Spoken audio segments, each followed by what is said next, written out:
Hello and welcome to Our Kids, brought to you by the Jefferson County Public Schools. I'm Ben Jackey. While the leaves may be falling, but student achievement is on the rise at JCPS.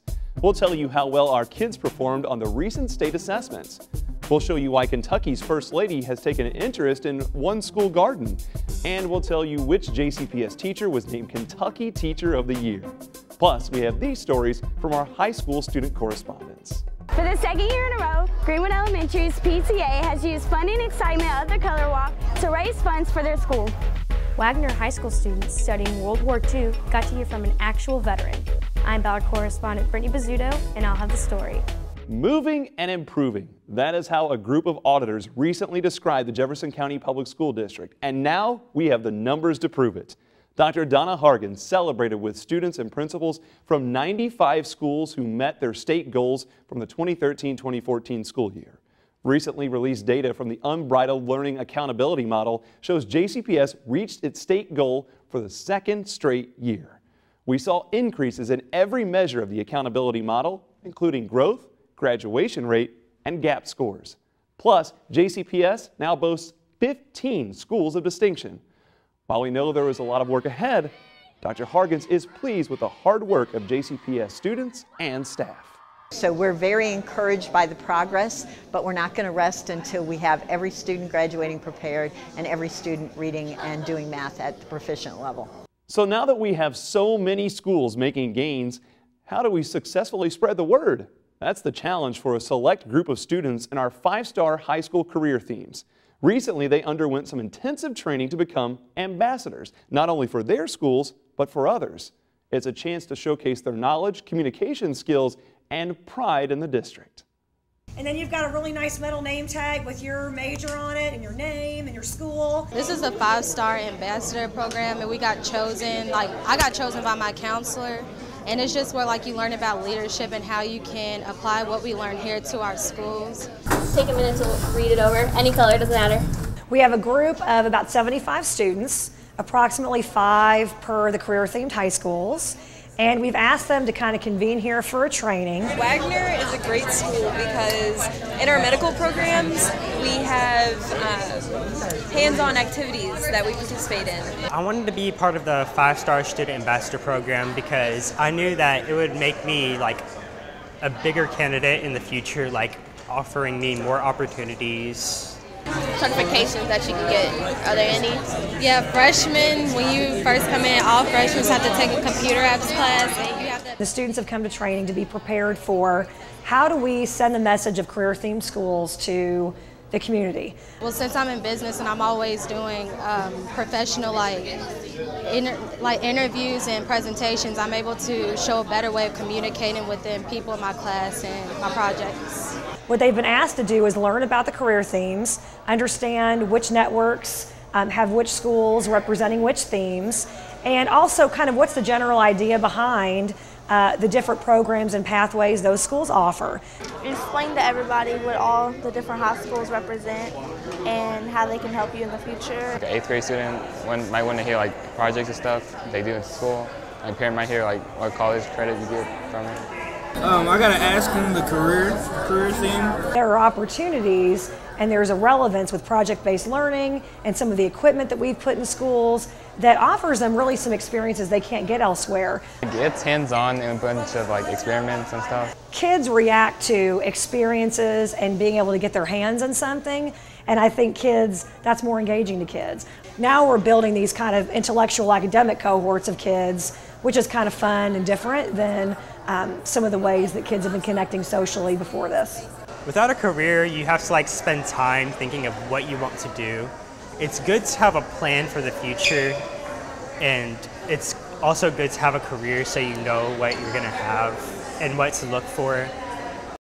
JCPS has long been a state and national leader in promoting healthy choices for our students, and one sign is the sprouting of more and more school gardens. Recently, Kentucky's First Lady Jane Beshear designated Hartstern Elementary as having a Commonwealth Garden. It's a significant honor for a group of staff and community members, partners who have had a vision for instruction that inspires. We want everyone that sees this school, this sign, these students, this community to know how much we support what you're doing. So We want this to go on your sign. This is a Commonwealth garden. Commonwealth Garden! Wind and rain, this is a celebration of the work that started probably back last fall when we, Mrs. Lockyer and I, who was our arts and humanities teacher, knew we had these 3 raised beds out here that just were not being used, and it just was within us that we wanted to make something of this beautiful property that we have. And some of the seeds are from Abraham Lincoln's garden. All right. That looks like something that you would Looks like a little put water in. Yeah, a vase of some kind. The students have used it. They were so excited when they got back from the summer break. They've used it for artwork, they've used it for math, they've used it for science. With the next generation science standards, it has fit perfectly for the work that the students have done. I think it's important to have a garden in the school so we could observe. Yes, right. It's not eatable corn, it's decorative. But this is corn, this is corn. It shows it's healthy by see if it's going down, straight down and ripping the ground. I just think it's healthy because it's grown very tall. They really take in everything that goes in and out of the garden, the birds, the bees, the plants. We did have a tasting about 3 weeks ago where every child in the school got to taste cantaloupe. We have peas, pumpkins, we have corn, squash. I thought it would be cool that our school could have somewhere you don't have to go to a field trip just to see nature. You could just stand here and see how nature is already, like how stuff decomposes and brings soil back to the ground. Our parent support has been amazing. We've had a couple of work days where they've shown up, moved things, dug up things, planted things. It's just been a community project that has just blossomed, so to speak, into something huge. And the kids and the staff have buy-in, and that's so important. The roots grow in the bottom, and they provide the nutrients in the top of the plant. And then what's this plant going to make? Blueberries. Blueberries. So could we make say blueberry pie? Yeah. Blueberry muffins? Yeah. Students from all around the district took part in a special anti-bullying program featuring an amazing speaker. Fern Creek correspondent Jennifer Leonhardt brings us a story. Students from all over the country are learning from inspirational speakers about how hope and compassion can help build one's confidence. Spalding University held a mini We Day discussing the problems students face with bullying and how to overcome them. The day started off with University President Tori McClure welcoming students and adults to a day of encouragement. Spalding was the world's first compassionate university. The definition of compassion, passion, is related to the Latin for suffering. What you're passionate about is what you're willing to suffer for. Com means with, the willingness to suffer with another. 20-year-old Molly Burke came to talk to students about her struggle with a rare eye disease called retinitis pigmentosa. When I was 14 and I was dealing with the challenges of being bullied and overcoming depression and vision loss, I didn't have any role models to look up to. I didn't have anybody in the media telling me their story or making me feel like I wasn't alone. And that's what I needed. And so if I can be that person who's able to help somebody else who's struggling now, then I'll do everything I can to be that person for them. We Day was a beneficial event for students to find their inner strength. For our kids, I'm Fern Creek correspondent Jennifer Leonhardt. We have a lot more stories about our kids coming up. Stay with us. Both my parents have diabetes. Students really think that they are sort of invincible right now, and it's something that they'll think about in the future. I think that it's the actions and the decisions that we make right now that will really help us in the future, and that will determine whether we get diabetes or not. Hey kids, get out there, live a great life, but at the same time get to know the risk factors for diabetes and live a healthy lifestyle. Do you need help providing school clothes for your child? The 15th District PTA Clothing Assistance Program can help provide uniforms and other clothing. Make an appointment with the Family Youth Resource Center at your child's school. Donations of new and gently used uniforms and clothing are also accepted. Call 485-7062 or 485-7450 for more information. Welcome back. You're watching Our Kids, sponsored by the Jefferson County Public Schools. Why would a company write a multi-million-dollar check to a school district with no guarantee of return on their investment? 9 years ago, the GE Foundation awarded JCPS the first Developing Futures in Education grant. Last month, we showed you how it prepared JCPS students for the new next generation science standards. This month, we show you how GE's investment has impacted college and career readiness and possibly the future of our city. We're pretending to be NASA, and we have to build we're building a spacecraft that's going to Mercury. And they're building an apparatus today to protect instruments, which we're using ice for. With tape, styrofoam, and aluminum foil. So we're trying to see what we can do so the instruments don't melt. And we use the aluminum foil so that it would like reflect the heat away, and the baking soda so the ice wouldn't melt. Newburg Middle students applied their knowledge of thermal energy, heat transfer, and baking soda. It gets cold because the water it mixes in. If it melts a little, it mixes in with the ice, and it keeps the ice insulated. So do you think this is going to work? No. This lesson could have been taught straight out of a science book in a number of ways, but Molly Duffield constructed this classroom activity with engineering principles. And it's also pushing them to think in a different way because they like to ask, is this right? Did I do this correctly? And all I can say is we'll have to find out. There is no right answer here. We're all just testing it and trying it. And that's a real world example for them that this is what engineers and scientists do every day. Don't know if it's the right answer, but I'm going to learn something from what I've done and then revise and keep going. First ice cube with baking soda. Classrooms across the country are seeing more engineering with next generation science standards, but they've been a part of JCPS classrooms for some time, thanks to an engineering leader. 9 years ago, the GE Developing Futures in Education grant sought to innovate instruction in the classroom to create critical thinkers. It was more than just goodwill from an amazing corporate partner, it was also good business. If we're going to continue to be a viable entity here locally, we have to be able to draw from a local talent base. The problem was a decade ago, that talent base of young people interested in science, technology, engineering, or mathematic career fields had dwindled. So the GE Foundation invested more than money. It promoted collaboration, offered operational expertise, and placed an emphasis on a curriculum that promoted a deeper understanding of concepts. Is how do you start to create the curiosity? How do you start to create the hands-on experience really early on?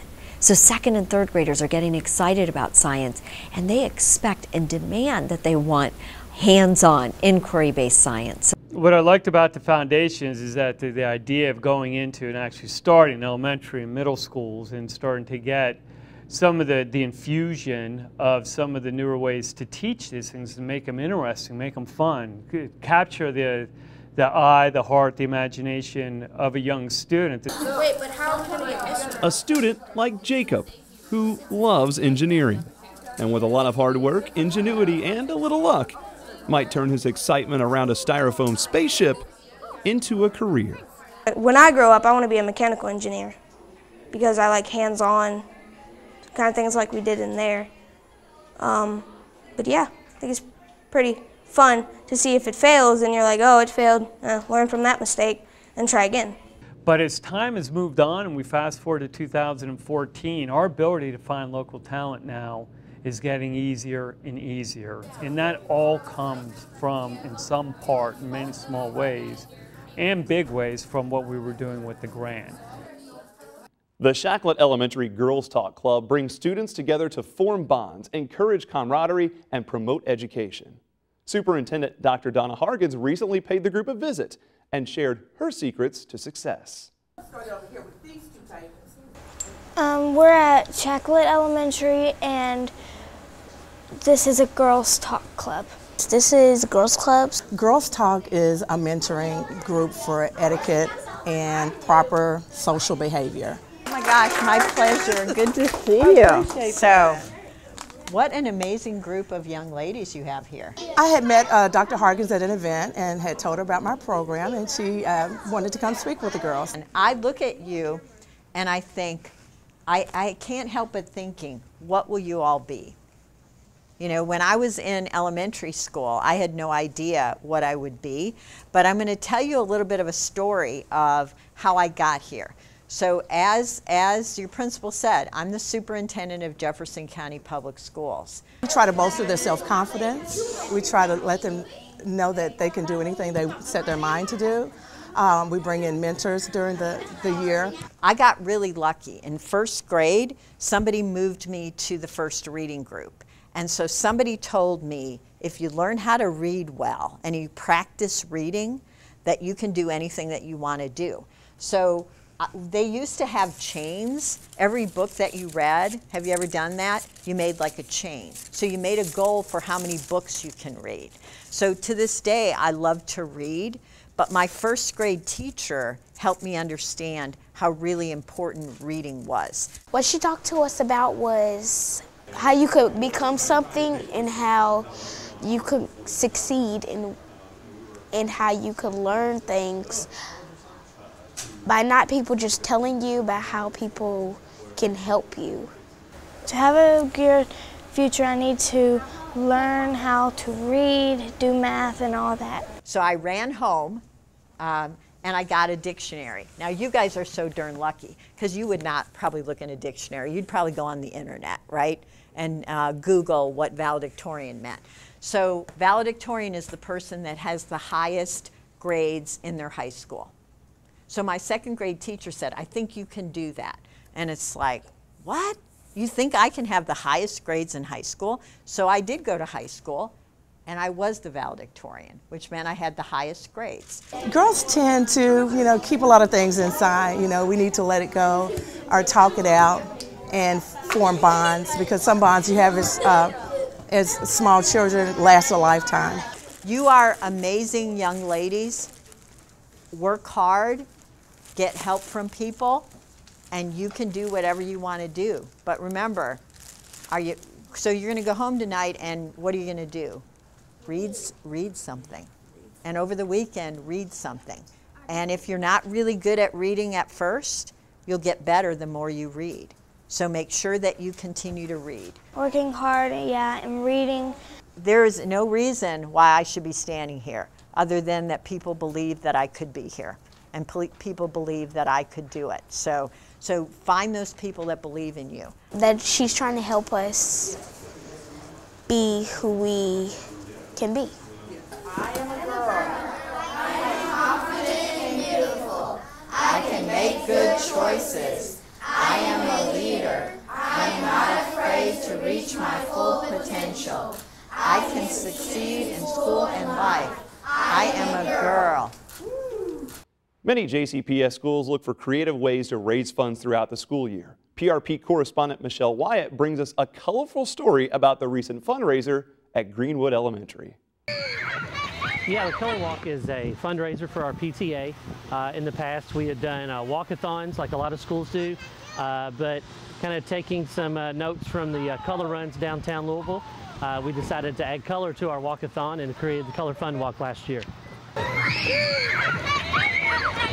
Got kind of tired and bored of doing the same old catalog fundraiser, and some of us did the color run a few years ago, and we decided that that would be a great thing to do here and that kids would really like it. It's a chance for everybody to get together.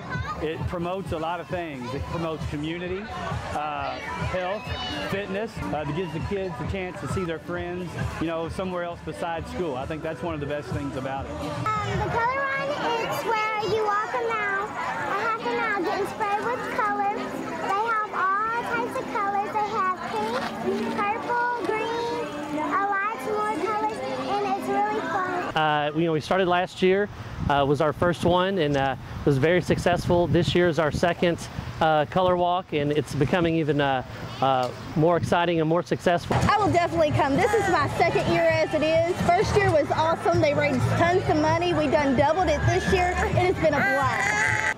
Fundraisers help the school by getting anything for classrooms and paying for field trips and anything that kids might need. We pay for field day and all that fun stuff for them. This year they made about $13,000, and they're already looking forward to next year to be even bigger success. This is PRP correspondent Michelle Wyatt reporting for Our Kids. Don't go away. We have a lot more stories about our kids coming up. The portal is your online link to information about your child's grades, test scores, attendance, career choices, and much, much more.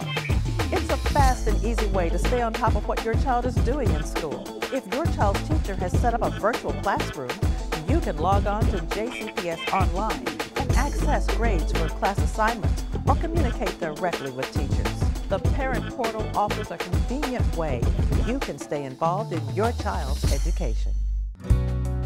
Both my parents have diabetes. Students really think that they are sort of invincible right now, and it's something that they'll think about in the future. I think that it's the actions and the decisions that we make right now that will really help us in the future, and that will determine whether we get diabetes or not. Hey kids, get out there, live a great life, but at the same time get to know the risk factors for diabetes and live a healthy lifestyle.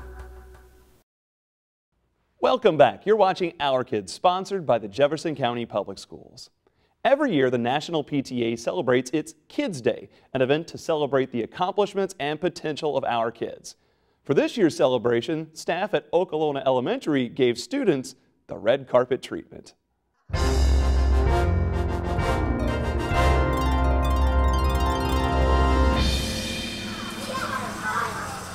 We are having Kentucky Kids Day at Okolona, and we're giving all the students an Okolona Oscar to let them know how special they are. Good morning. There you go, your very own Okolona Oscar. And I walked in and I just saw like a big tiger man, and then there was a red carpet rolled out for everyone, and there were these little trophies. It says Okolona Oscar and KY Kids Day, success for every student. It's Kids Day, and this is the Okolona Oscar. We're rolling out the red carpet for our students to honor them, because kids are our business, and we want them to know that they are special here at Okolona. And when you motivate students, they want to come to school ready to learn. Great day. We love kids. It makes me feel special because like Okolona does make people feel safe. It just makes me feel even more special than before. That makes me feel special. Oh, you're so beautiful.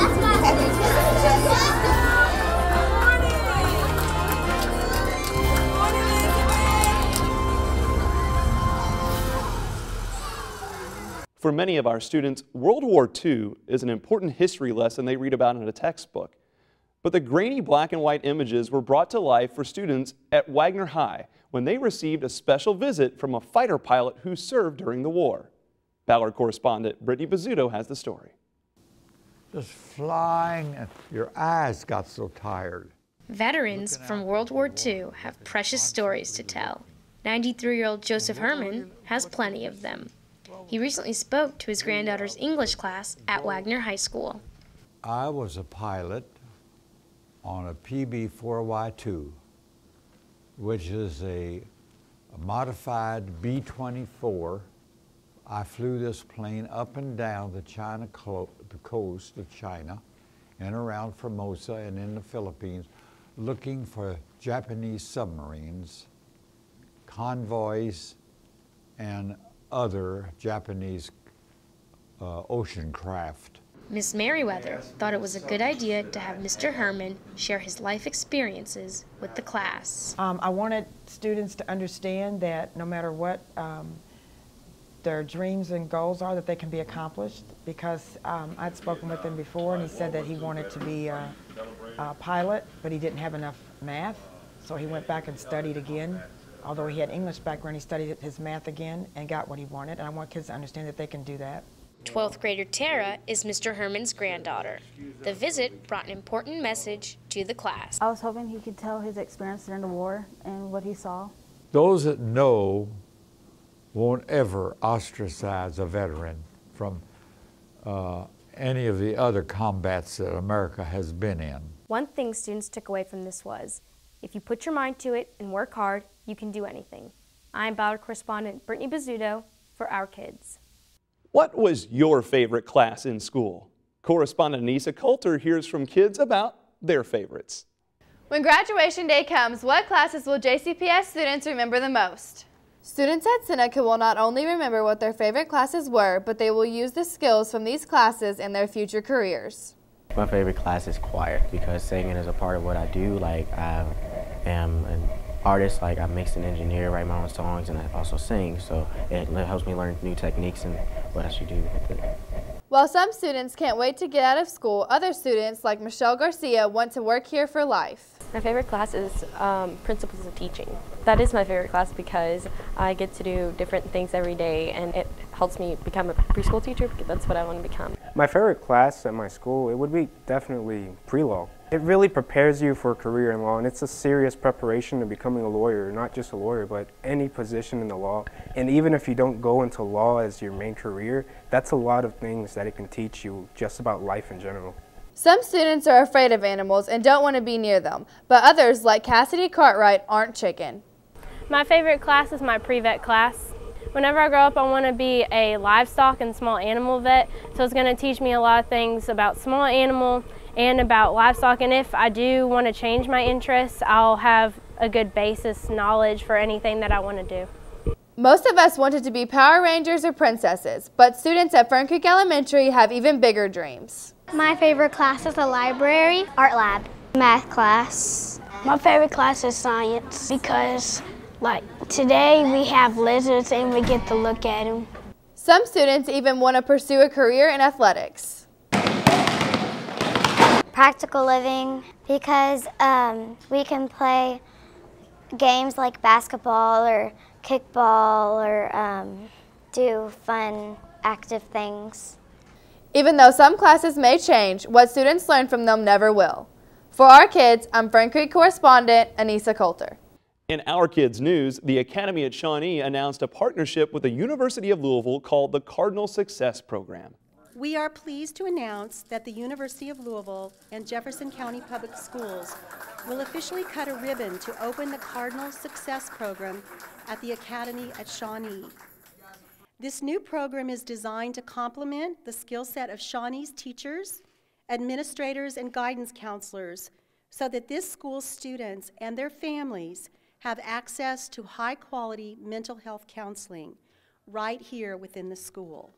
This success program is a powerful addition to the Academy at Shawnee, our district, and to this community. Dr. Barber and his staff are committed to this holistic approach to education. They've initiated the project 3 to 1. 3 to 1 is a mentoring program that seeks to pair each Shawnee students with 3 adults. And finally, congratulations to Sarah Reed of Field Elementary for being named the Ashland Incorporated and Kentucky Department of Education Teacher of the Year. Reed was selected from a group of 24 Kentucky teachers who received the 2015 Ashland Incorporated Teacher Achievement Award. And that's our show for today. We hope you've enjoyed it. You can find full episodes of Our Kids on the JCPS YouTube channel. Until next time, keep supporting our kids.